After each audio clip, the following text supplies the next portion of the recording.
రాహుల్ గాంధీ గారికి పార్టీ పగ్గాలు అప్పచెప్పే అవకాశం ఉందంటారా? ఇప్పుడు అది నాకు తెలిసి పెద్ద ఇష్యూ కాదు. ఆల్రెడీ సోనియా గాంధీ, రాహుల్ గాంధీ, ఆవిడ ప్రెసిడెంట్, ఈయన వైస్ ప్రెసిడెంట్. దాంట్లో ఏం పెద్ద నాకు వచ్చేసి రేపు అంటే ఆయన భావాలు వేరున్నాయి కదా. అంటే ఒక 50 సంవత్సరాల లోపు నాయకుల్ని మనం తీసుకోవాలి, వాళ్ళతోనే ఫంక్షనింగ్ చేయించాలి అనేటువంటిది కొన్ని కొత్త మోడల్స్ ఆయన చూపిస్తున్నారు. ఏం కాదు, సోనియా గాంధీ గారితో పాటు ఓల్డ్ గార్డ్ అంతా నడుస్తున్నది. ఇప్పుడు ఈయన వస్తే పాత వాళ్ళందరినీ తీసేసి కొత్త వాళ్ళని ఎంపిక చేస్తారనేటువంటిది. ఏ పార్టీలో కూడా పాత కొత్త అనుభవము, ఆవేశము, యూత్ ఓల్డ్ ఈ కాంబినేషనే పనిచేస్తుంది తప్ప ముసలోళ్ళందరూ అయినా పనిచేయదు, వయసు వాళ్ళందరూ ఉండే పనిచేయదు. ఇది ఒక కాంబినేషన్. మనము ఎన్నికలు చూసుకున్నాం అనుకోండి, కొన్ని సందర్భాల్లో మనం వచ్చేసి కేరళ చూసుకుంటే, కేరళలో యాంటోనీ అప్పుడు సిపిఎం లీడర్ ఉన్నాడు. సిపిఎం లీడర్ చాలా ఓల్డ్. వాళ్ళిద్దరు యాంటోనీ వాళ్ళతో కంపేర్ చేస్తే ఆయన గెలిచాడు అప్పుడు, అచ్యుతానంద్. అదేవిధంగా వచ్చేసి పంజాబ్ కరుణాకరన్ కూడా ఉన్నాడు. అమరీందర్ సింగ్, తర్వాత బర్నాలా, చాలా కాంబినేషను. కానీ ముస్లింలు గెలిచారు. మమతా అండ్ వచ్చేసి అక్కడ సిపిఎం లీడర్ ముఖ్యమంత్రి. ఆ సమయంలో వాళ్ళు సిపిఎం గెలిచింది. కాబట్టి ప్రతిసారి వచ్చేసి ఏదో ఒకసారి ముఖ్యమంత్రుల మధ్య ముస్లింలకు యంగ్స్టర్స్ చూసినా కానీ కొన్ని సందర్భాలు ముస్లింలు గెలిచినట్టుంది. కాబట్టి అంత మాత్రం చేత ఏ పార్టీకి అయినా కానీ అనుభవము కావాలా, ఆవేశము కావాలా, యంగ్స్టర్స్ కావాలా. ఇది ఒక నిరంతర ప్రవాహం. అన్నీ కలిస్తేనే మన కుటుంబంలో ఓటు బ్యాంకు రాజకీయాల మీద ఎక్కువ పార్టీలు దృష్టి పడుతున్నాయి. మీకు ఆంధ్రప్రదేశ్లో కూడా అటువంటి పరిస్థితి ఉందా? అంటే మీరు కొన్ని ఓటు బ్యాంకు క్రియేట్ చేయడానికి కొన్ని వర్గాలను ఏమన్నా టార్గెట్ చేస్తున్నారా అట్లాంటి? ఇప్పుడు నాకు తెలిసి ఏ పార్టీ కానీ ఏ నాయకుడు కానీ అందరి వాడుగా అందరి పార్టీగా ఉంటేనే అది 4 కాలాల పాటు మనుగడ సాగిస్తుంది. ఏ ఒక వర్గం అన్నా అది వచ్చేసి ఇప్పుడు జనరల్గా సంప్రదాయ ఓట్లు లేవంటారా కాంగ్రెస్ పార్టీకి?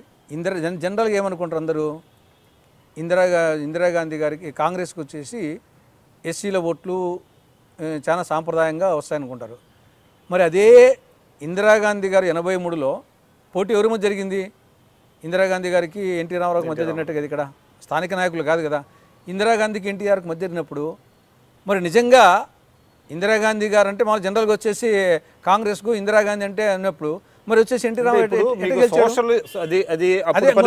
వస్తాను అంటే 5 సీఎంలు మారిన పరిస్థితి వేరే. అందుకే అనేక కారణాలు వస్తాయి. బీసీకి చేస్తాం.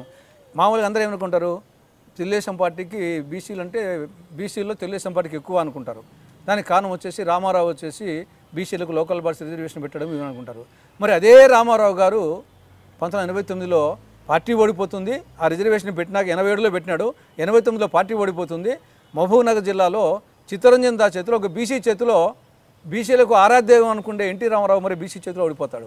కాబట్టి అదే చిరంజీవి గారు వచ్చేసి పాలకొల్లో ఓడిపోతారు. కాబట్టి ఇది ఎవరైనా సరే ఒక అందరి వాడుగా అందరి పార్టీగా ఉండి మిగతా ప్రజా సమస్యల మీద ఇప్పుడు కూడు గూడు గుడ్డ ఇది అందరికీ అవసరము. విద్యా, వైద్యము, త్రాగునీరు ఇది ముస్లిమ్స్కి అవసరమే, క్రిస్టియన్స్కి అవసరమే, హిందువులకు అవసరమే, ఎస్టీలకు అవసరమే, ఎస్టీలకు అవసరమే, బీసీలకు, ఓసీలకు అందరికీ అవసరమే. కాబట్టి అందరి సమస్యల మీద పోరాడే పార్టీకి ఆ నాయకునికే ఇస్తారు తప్పని చేసి ఒక వర్గం అని పోతే ఆ వర్గంలో అంతో ఇంతో రావచ్చు, కానీ మిగతా వర్గంలో బెడిసి కొడుతుంది, అందరికంటే ఎక్కువ పోతుంది. కానీ ఇప్పుడు మీరు అది చెప్తున్నారు అంటే మీరు సిద్ధాంతపరంగా కానివ్వండి మామూలుగా చెప్తున్నారు, ఒక ఆదర్శంగా చెప్తున్నారు. కానీ ఇప్పుడు సోషల్ ఇంజనీరింగ్ అనేది చాలా ఇంపార్టెంట్ అయిపోయింది. అంటే ప్రతి పార్టీ కూడా సోషల్ ఇంజనీరింగ్ అనే దాని మీద ఈవెన్ బీజేపీ వాళ్ళు కూడా దృష్టి పెడుతున్నారు. గతంలో మన బీఎస్పీ అధినేత మాయావతి గారు కానివ్వండి వీళ్ళందరూ కూడా సోషల్ ఇంజనీరింగ్ వాళ్ళు వచ్చారు. అటువంటిది ఆంధ్రప్రదేశ్లో అటువంటి ఆలోచనలు లేవా హైకమాండ్కి? ఇప్పుడు మన మోడీ సోషల్ ఇంజనీరింగ్తో వచ్చాడా, ప్రధానమంత్రి అయినాడా? వాళ్ళు కొంత చేశారు. ఏం కాదు, యూపీలో సోషల్ ఇంజనీరింగ్ వాళ్ళే వచ్చారు. వాళ్ళు అది వచ్చేసి మెయిన్గా వచ్చేసి కాంగ్రెస్ పార్టీ మీద 10 ఏళ్ల మీద అవినీతి ఆరోపణల మీద మోడీ గుజరాత్ మోడల్ చూపించేసి ఏదో మోడీ అనే ఒక వేవ్తో వచ్చినారు తప్ప సోషల్ ఇంజనీరింగ్ అని చెప్తున్నా కదా. నువ్వు సోషల్ ఇంజనీరింగ్ పెడితే మిగతా వాళ్ళు వచ్చేసి అంతకంటే దూరం అయిపోతారు. మీరు అదే నిజమైతే ఇవాళ తెలంగాణలో మీకు పీసీసీ ప్రెసిడెంట్ని పెట్టారు, వర్కింగ్ ప్రెసిడెంట్ పెట్టారు, ఒక ఓసీని పెట్టారు, ఒక ఎస్సీ వర్గానికి చెందిన దళిత లీడర్ని పెట్టారు. ఎందుకు పెట్టాల్సి వచ్చింది? అదే ఇక్కడ మళ్ళీ ఆంధ్రప్రదేశ్కి వచ్చి మా పార్టీకైనా ఏ పార్టీకైనా ఆవులు మళ్లించేవాడే అర్జునుడు, పార్టీ నడిపేవాడు శక్తి ఉండేవాడే నాయకుడు. ఇప్పుడు వచ్చేసి తమిళనాడులో భాషాభిమానం ఎక్కువ ఉంటాం. మనం తీసుకుంటే అన్నాదురై తమిళియన్ కాదు, కరుణానిధి తమిళియన్ కాదు, ఎంజీఆర్ తమిళియన్ కాదు, జయలలిత తమిళియన్ కాదు.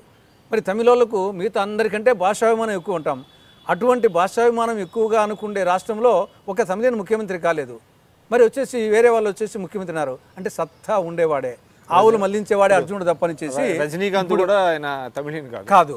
కాబట్టి నేను ఏ పార్టీకైనా సరే ఇది వచ్చేసి ఆ కులం వేసి ఆ కులం వాళ్ళందరూ వేస్తారు, ఈ కులమును పెడితే ఈ కులం వాళ్ళని చేస్తారు, ఇది కరెక్ట్ కాదంట. ఇప్పుడు కడపలో ఉంది, కొంత రెడ్లు ఎక్కువ, అక్కడ కొన్ని నియోజకవర్గాలు బలిజే ఎక్కువ. రెడ్డిని చోట ఈ పక్క రెడ్డినే పెడతారు, ఆ పార్టీ రెడ్డిని పెడితే ఈ పక్క రెడ్డి పెడతారు. మిగతా వాళ్ళు వచ్చేసి ఇంకొకటి వచ్చేసి పార్టీ ముద్ర వేసుకుంది అనుకోండి, మిగతా వాళ్ళు వ్యతిరేకం వేస్తారు. క్యాండిడేట్స్ పరంగా రెడ్ల ఓట్లు చీలుతాయి, పార్టీ పరంగా వీళ్ళు వచ్చేసి ఈయనకి కులపిచ్చి ఎక్కువ అని చెప్పేసి మిగతా వాళ్ళు వచ్చేసి ఆ పార్టీ క్యాండిడేట్ ఓడిస్తారు. నష్టం జరుగుతుంది యాక్చువల్గా ఏ పార్టీకైనా సరే. అదేవిధంగా బల్జోలు ఎక్కువ కొన్ని చోట ఇద్దరు బల్జోలను పెడతారు, ఈస్ట్ గోదావరి వెస్ట్ గోదావరి కాపులు ఎక్కువ చోట అందరూ కాపులను పెడతారు. కాబట్టి మిగతా వాళ్ళు ఓట్లు ఉండవా? కాబట్టి ఏ సమాజంలో కూడా మళ్ళీ బీసీలు అందరూ ఒకటిగా ఉంటారా, రెడ్లందరూ ఒకటిగా ఉంటారా, మళ్ళీ కాపులందరూ ఒకటిగా ఉంటారా? ఏ కులంలో ఒకటిగా ఉంటారు? మానవుడు ఆఖరికి వచ్చేసి అమెరికాకు పోతే ఇండియా అంటాడు, ఢిల్లీకి పోతే ఆంధ్ర అంటాడు, హైదరాబాద్కి వస్తే రాయలసీమ అంటాడు, కడపకు పోతే పురిందలంట, పురిందలు పోతే వేంపల్లి అంట, వేంపల్లి అంటే ఆఖరికి నా బజార్ చెప్తా, ఆఖరికి నీకు కావాలని భార్యకు కావాలని టికెట్ అంటే నాకే కావాలంట. అది మానవుని స్వార్థం అంతే తప్ప ఇవన్నీ ఊరికే లెక్కలు తప్పనిచ్చేసి ఆ విధంగా పోయిన వాళ్ళు నాకు ఏదో తాత్కాలికంగా కొంచెం ఉపయోగపడిందేమో కానీ లాంగ్ రన్లో వచ్చేసి కొన్ని సందర్భాల్లో ఉపయోగపడిందేమో కానీ అది ఎక్కువసార్లు నష్టమే కలిగిస్తుంది.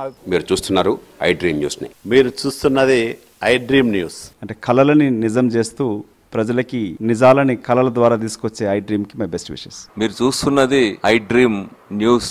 మీరు చూస్తున్నారు I dream channel. For more videos please subscribe I dream. మరిన్ని వీడియోల కోసం ఐ డ్రీమ్ని సబ్స్క్రైబ్ చేయండి. Please subscribe I dream. And I am very much satisfied with the way interview went on.